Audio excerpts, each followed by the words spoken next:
Thanks for dropping by to view this ATTAIN Lab video on using graphic effects within Microsoft Word 2016.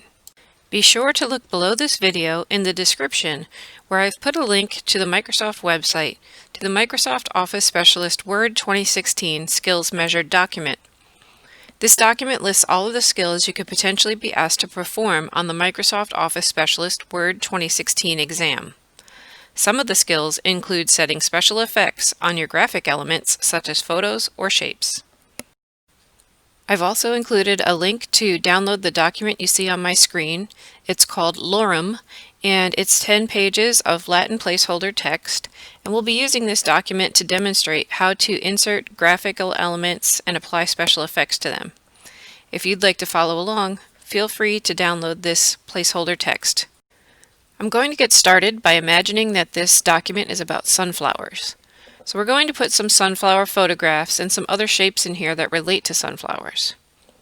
If you're not sure how to insert a photograph into your document, you're going to want to take a moment to watch our other YouTube video here on our channel that has to do with inserting pictures from your computer or your OneDrive or even as a screenshot or screen clipping. That video is linked in the top right corner now. You might want to take a moment to go watch it if you're not sure how to do that. If you're comfortable inserting pictures into your document, let's continue. As a reminder, to insert a picture into our document from the internet, we want to use the Insert tab and the Online Pictures button. I'll search Bing for a picture of a sunflower. I'm going to choose this one today. I'll click on it and then click Insert, and that'll drop the picture into my document. You can see here that I've reduced the size of my photograph and I've wrapped the text square so that the paragraph will flow around the picture.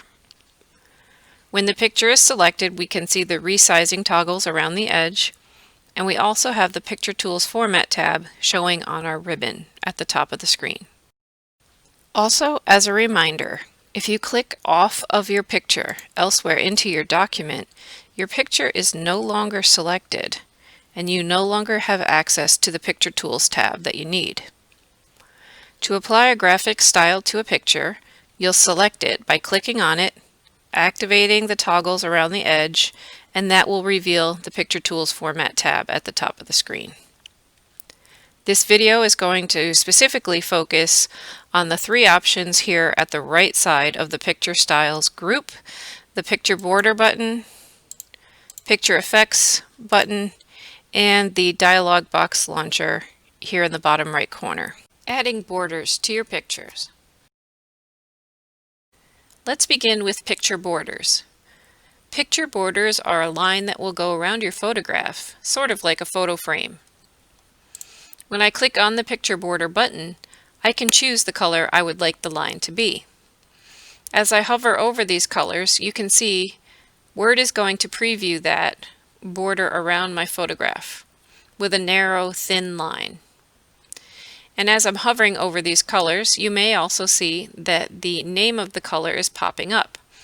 So this lighter shade of blue, where my mouse is Blue Accent 1, and just next to it is Orange Accent 2, and this gold color is Gold Accent 4.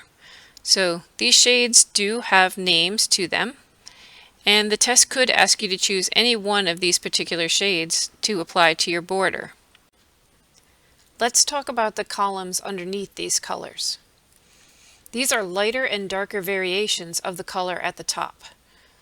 This is Orange Accent 2, and then directly underneath it there are three lighter variations: Orange Accent 2 lighter 80%, lighter 60%, and lighter 40%. Just below that are two darker variations: darker 25% and darker 50%. So when you're locating your color for the exam, consider the name of the color. If it involves the word text, like Black Text 1, or accents, like Blue Accent 1, you'll know that those are theme-based colors. You'll navigate across the top row until you find the name of the color, and then navigate down until you find the lighter or darker variation. Unfortunately, it's a common mistake for people to make on the test where they perform the skill the correct way but choose the wrong color. So if you are asked to apply a specific color of picture border, make sure you're hovering to find the one the test is asking you for. The standard colors just below the theme are much more logically named. They are the rainbow, and they are named the colors we're used to: dark red and red, orange and yellow, light green and green, light blue, blue and dark blue, and finally purple. So if you see a more standard name for your color, you'll know that's part of the standard colors rainbow. I've chosen the orange shade here at the top, Orange Accent 2, for my border, but it's pretty thin. You can't really see it very clearly, so I want to increase the weight of the line. That's the option at the bottom of the picture border drop-down.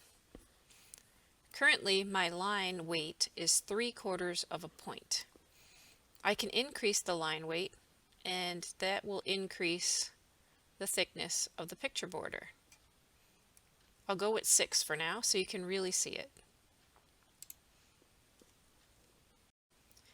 Notice with the thicker border, it's much easier to see the preview of the different colors available to us too. Now that we've chosen our picture border color and its weight, there is one other setting I'd like to talk to you about from this menu, and that is the style of the line. It's currently a solid line, but you can see we have options for different dashes we could use. There's round dots and square dots and dashes, so hover over these. They do have specific names, dash dot and the like, and so you can get some really interesting effects around your picture. Removing your picture border is just as easy as adding one.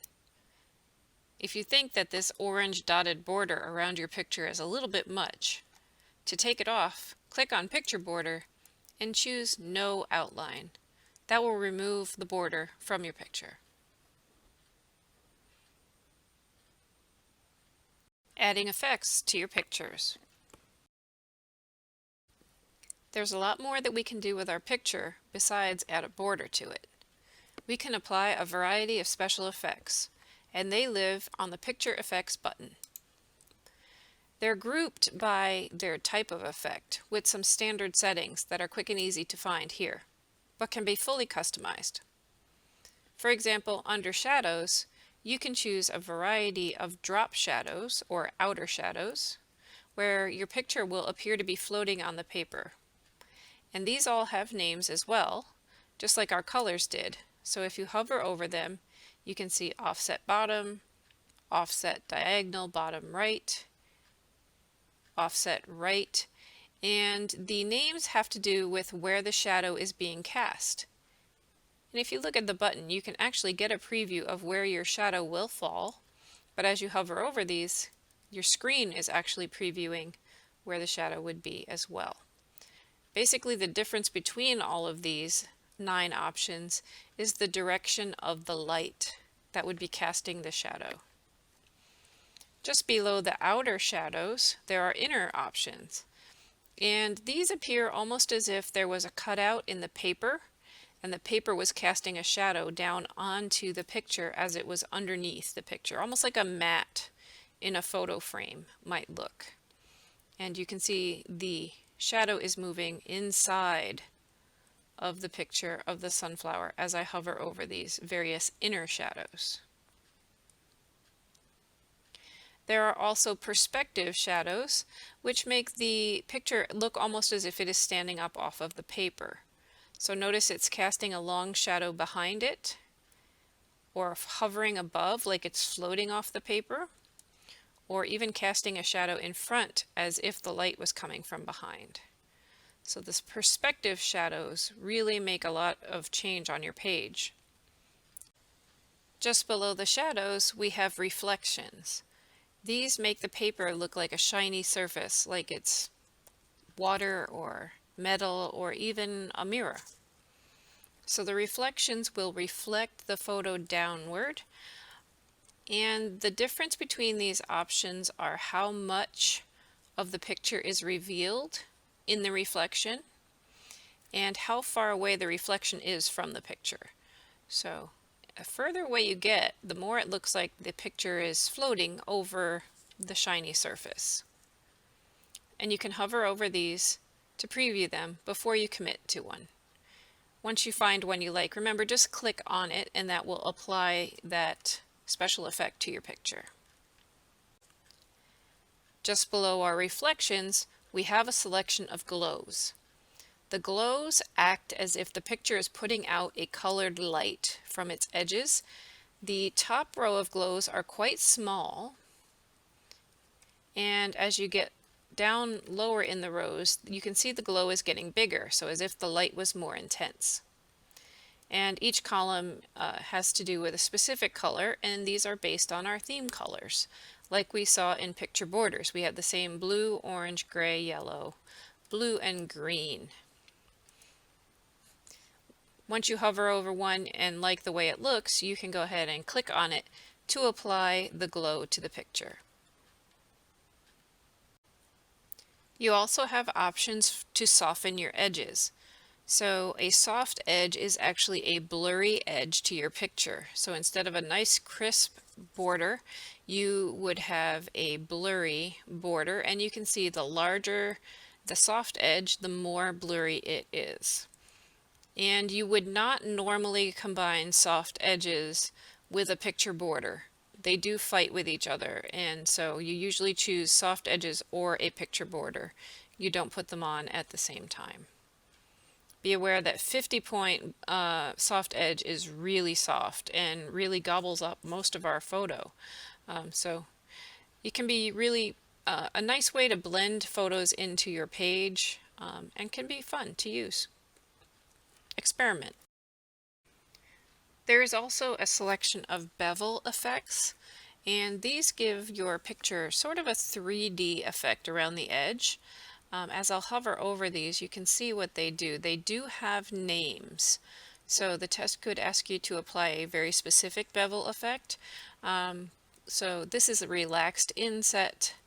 The first one here is called circle, angle, and soft round. So as you hover over these, you can see they're making sort of a three-dimensional edge around your picture.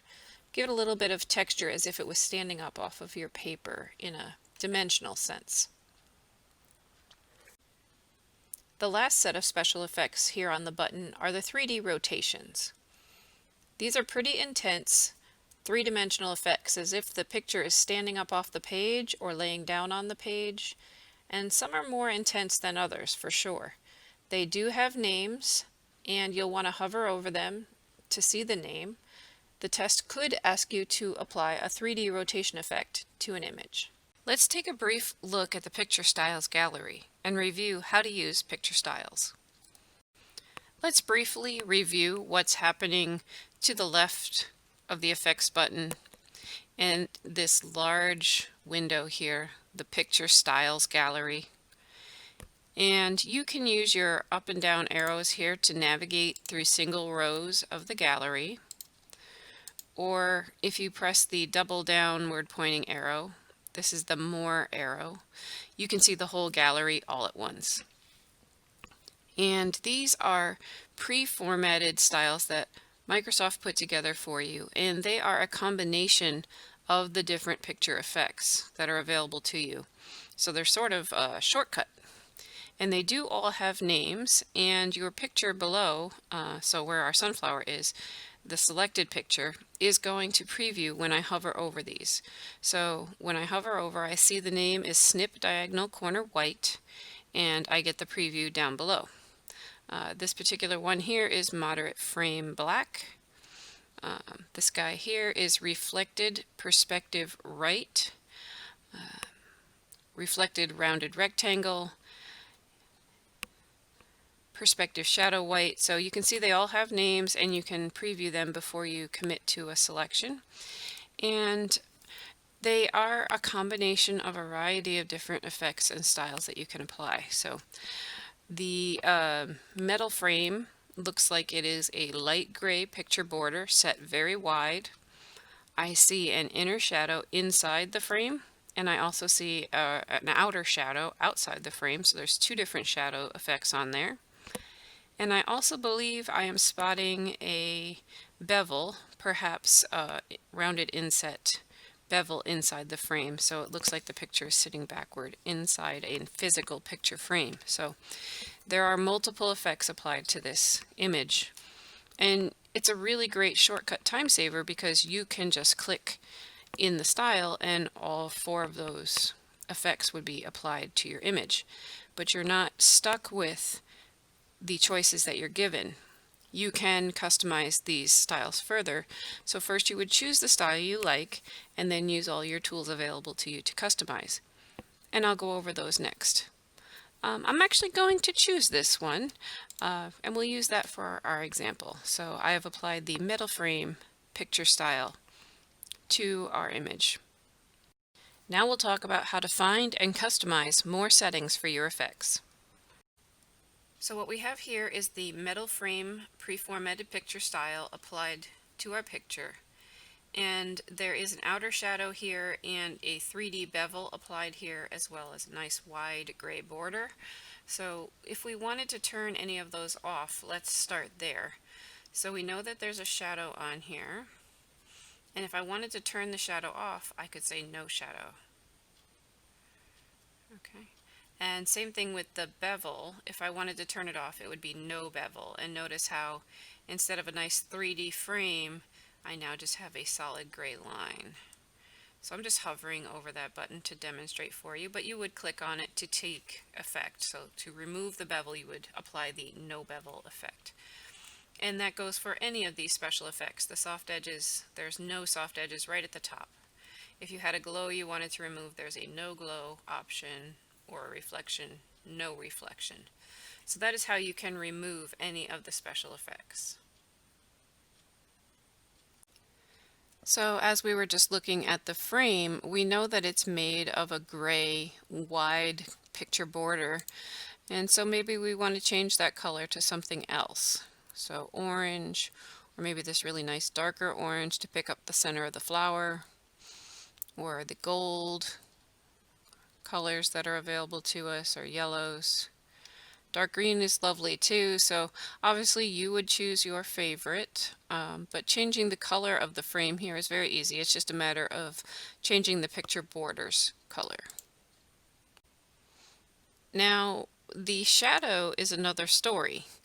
When we look at the shadows, there is no preset shadow selected here, and I know that because none of them are highlighted with sort of a gray box.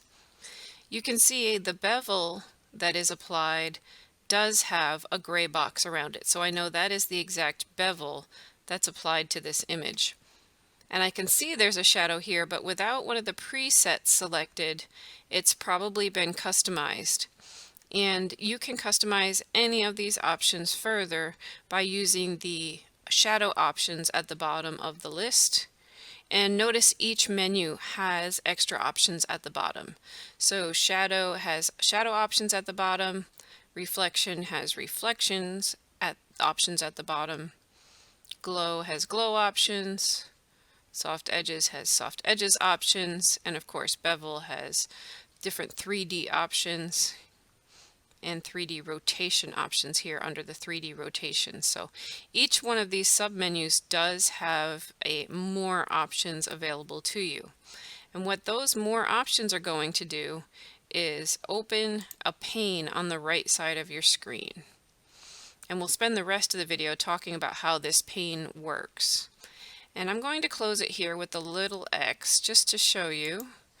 That same pane comes from any of the menus. So that was the shadow one. Here's the reflection option, brings open the pane. And of course the glow options brings open the pane. So any of those options button will reveal the pane at the right side of the screen. And that pane is also revealed by using the dialog box launcher here, the format shape in the picture styles group. This format shape dialog box launcher opens up the pane on the right. To use the panel, You want to use the icons at the top. So the bucket controls the fill and line options. The pentagon controls the special effects, such as shadows, reflections, and glows.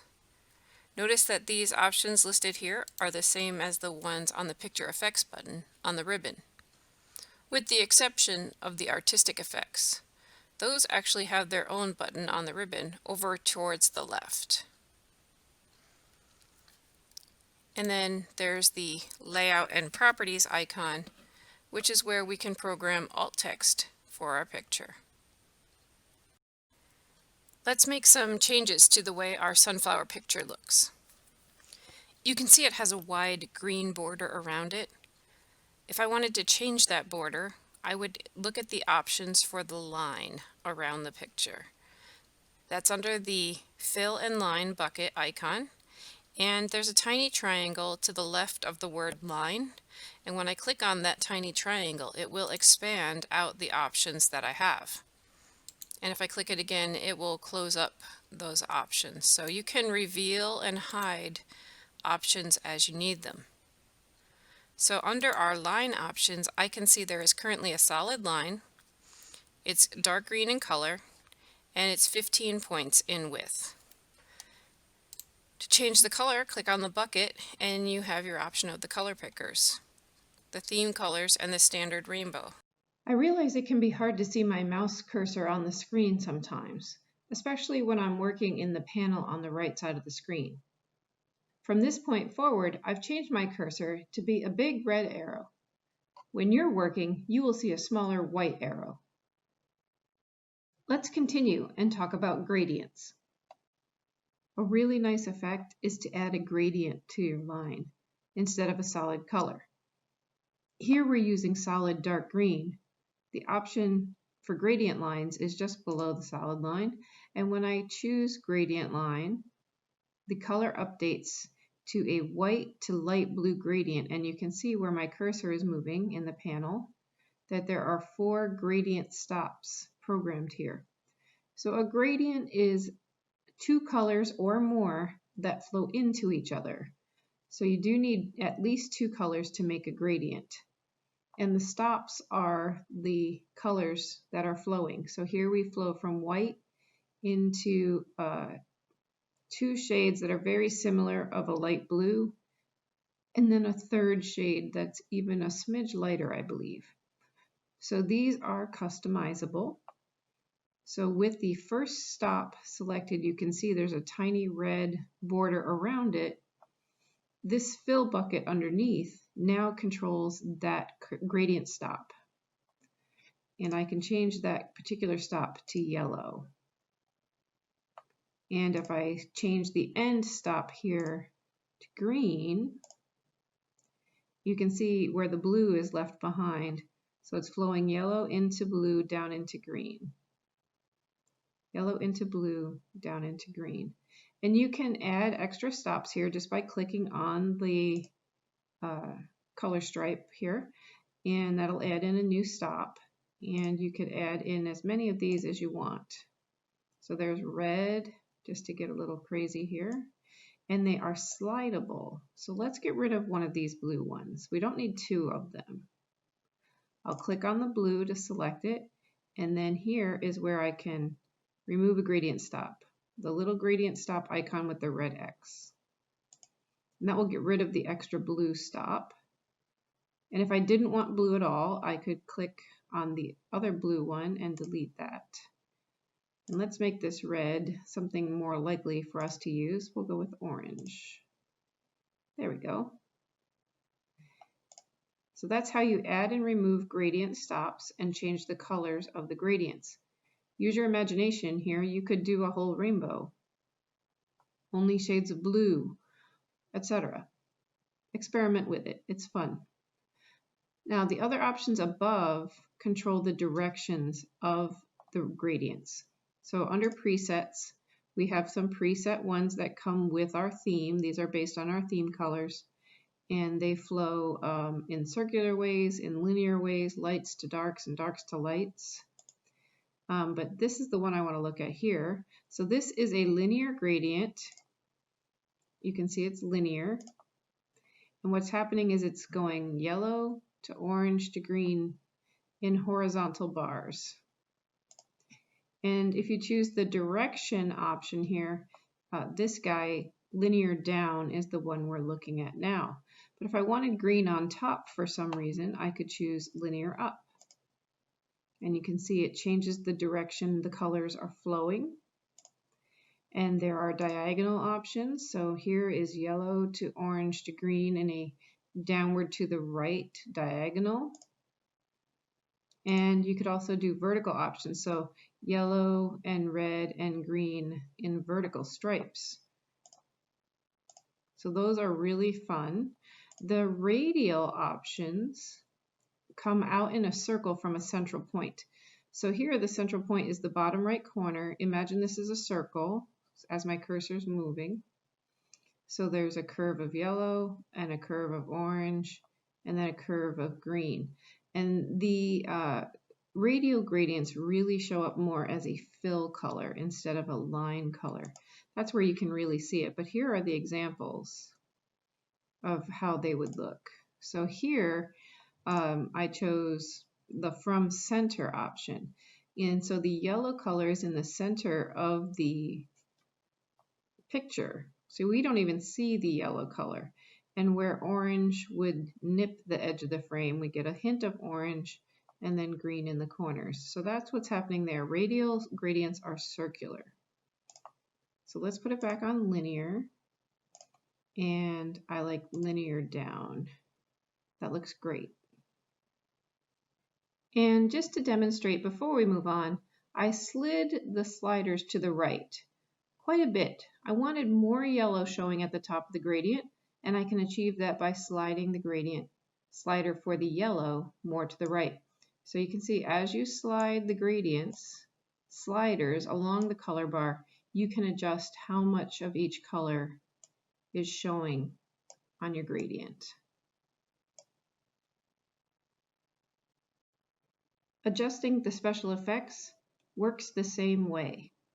The effects live under this pentagon icon, and you can see there are settings here for shadows, reflections, glows, etc. We'll click on the tiny triangle to the left of the word shadow, and we can see all the options that have to do with the shadow. Now there is a drop shadow here behind this frame, and its color is black. There are some preset shadows you can choose from. These are similar to the ones we saw on the drop-down menu on the ribbon. And the color, I'm going to make this red so you can really see it. So the gray shadow, when it was black and transparent, it was grayish. Now we have red. It's still transparent. I'm going to increase the size. You can use the up and down arrows here, or you could click in the box and type a number if you knew exactly how big you wanted it. How blurry it is exactly what it sounds like, how blurry the shadow is. You can have a very crisp drop shadow with no blur, or you can have a very blurry shadow. Notice the blurrier it gets, the further the spread of the shadow and the further your text moves away from your image. So be aware that that will happen. The transparency is how see-through or transparent the color is. It's at 60% on my screen now. If I go more transparent, it becomes pinkish. And if I go less transparent, it becomes very red. So far, I've only talked about photographs. Let's talk about how these options work with shapes. I've gone ahead and inserted a shape into my document. I use the sunshine. When I click on the sunshine and it is selected, I get a new tab on my ribbon, the Drawing Tools Format tab. And in the Shape Styles section, you can see there's a button for Shape Effects. Here we can add shadows, reflections, glows, soft edges, and bevels to our shapes, just like we did to our photographs. I made some changes to the sunshine. Pause the video now and take a closer look. Can you figure out which effects I applied and what settings I chose to make the sunshine look like this? Some of the settings I made changes to were made right from the ribbon here in the Shape Effects. Other ones I made from the right side panel that we expose. I added a glow, a yellow glow to the outside, the 18-point glow accent color 4. And I also added a bevel to give this sunshine a 3D look. I did the circle bevel. Here's where you see the major difference between working with a photograph and working with a shape. What about the color of the sun?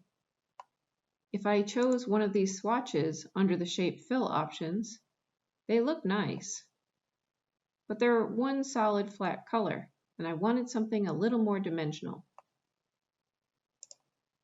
It's probably easier to tell now, but you can see I have a gradient fill, a yellow to red gradient fill. And I programmed that using the Format Shape panel on the right side of the screen, which we can reveal by clicking on this dialog box launcher in the Shape Styles group. From the Format Shape pane, I did the Fill color options, set it to Gradient Fill, and set 2 color stops, one gold and one red. I set it to a radial gradient, circular, and I chose yellow from center. Then I slid the slider until I was happy with how orange the points of the sun were. If you're wondering if you can add special effects to text, the answer is absolutely yes. Here we have the title Sunflower Gardens typed at the top of the page, and this text is in line with the other text. And on the Home tab in the font group, you'll notice that there is a fuzzy blue sort of button here, fuzzy blue A, and this is our text effects button. And at the bottom, we can apply outlines and shadows and reflections and glows to the lettering. If we wanted to add a fill of a gradient fill, we can use our regular text fill button, and at the bottom you'll see gradient. And of course, if a gray to white gradient isn't what you're looking for, you have the more gradients option here, and that's going to open the pane at the right of the screen. So for text fill, we'll give this a gradient, and we'll make it a gold to orange gradient, and we'll get rid of the blue gradient stops just like we did earlier. And we can move the slider to where we like the gradient to happen. So it does work exactly the same as when we're using a shape or a photograph. I'll add a shadow. I'll make it a drop shadow to the preset here. And if you wanted to change the color, of course, there's shadow options at the bottom, and that's going to open the panel. I can make the shadow green. I can take off the blurriness of it and make it darker. So all your settings become here in the side pane, just like they did for the shape or the photograph. And for text, you'll access that here on the Home tab in the font group. Text effects work differently if your text is formatted as word art. With my title selected, my text that's in line with the other text selected, I'll go to Insert tab and turn it into a word art. And this word art is now a shape that's totally draggable on the screen. And when the word art is selected, you'll notice we get the Drawing Tools Format tab, and we have all of the options available to us that the shapes have, such as shape, fill, outline, and shape effects. And those control the text box around the word art. And then in the word art styles, we have text fill and text outline and text effects, and those will affect the text inside. So here we can change the shadow color using the shadow options, or I could launch the dialog box launcher here and change the shadow options. So I could make that shadow green, and under the fill for the text, I can give it a gradient fill of yellow to orange. And if I wanted to take it a step further, I can give it a bevel here. I find that these bevel settings are pretty confusing if you're not sure what they do. So if you're new to using bevels, feel free to use the text effects button and choose your favorite bevel.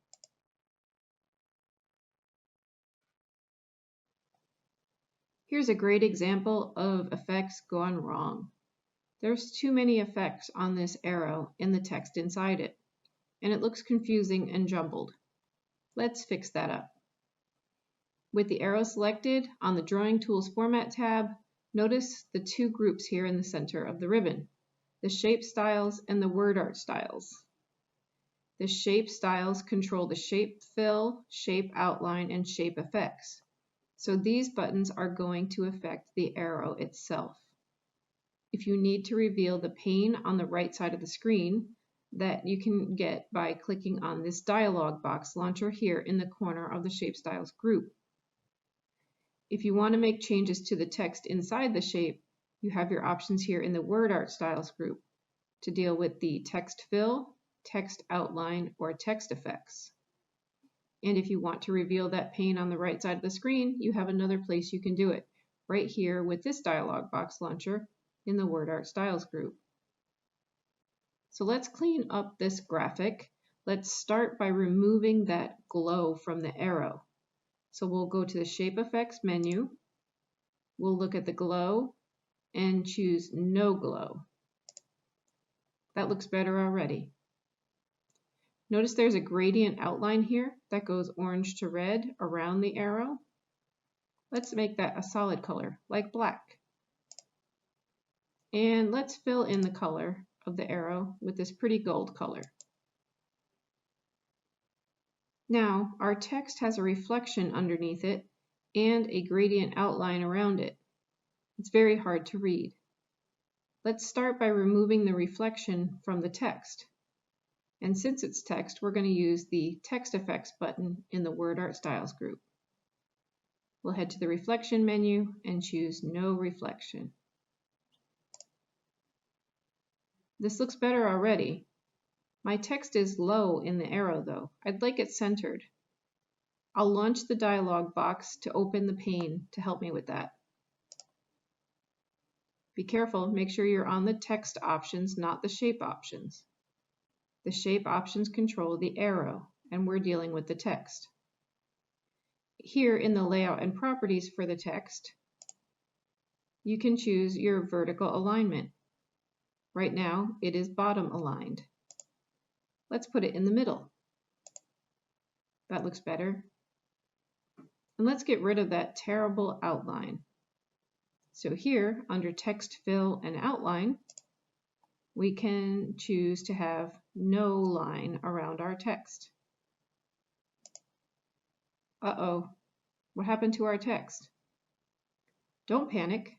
It has a solid fill, and it's the same gold color as the arrow.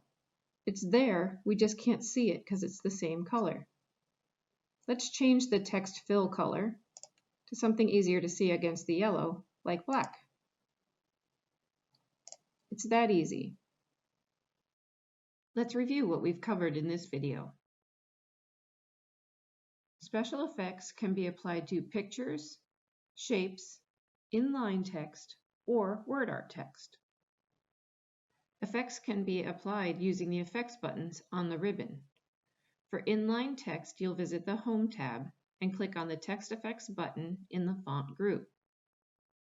For shapes or word art, you'll visit the Drawing Tools Format tab and choose either Shape Effects or Text Effects, depending what type of effect you want to apply to your graphic. To apply effects to a picture, click on your picture and then choose the Picture Tools Format tab, where you'll see the Picture Effects button. Effects can also be applied or adjusted using the Format Shape or Format Picture panel. To reveal that panel, you want to click on the dialog box in the lower right-hand corner of the group on the Picture Tools tab, or the Drawing Tools tab, as shown below. You can also reveal that panel by clicking on any of the special effect menus. On the screen, I'm showing the reflection menu. At the bottom of that menu, you'll see reflection options.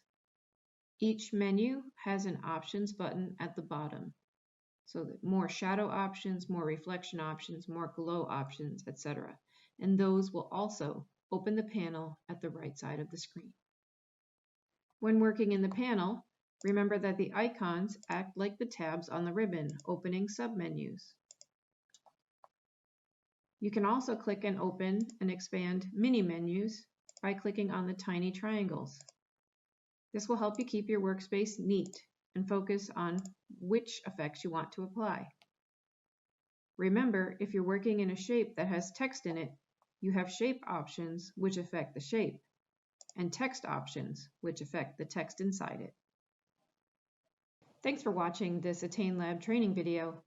If you've enjoyed this video, visit our channel and check out our other Microsoft training videos and our playlist full of training videos for Word, Excel, PowerPoint, and Access.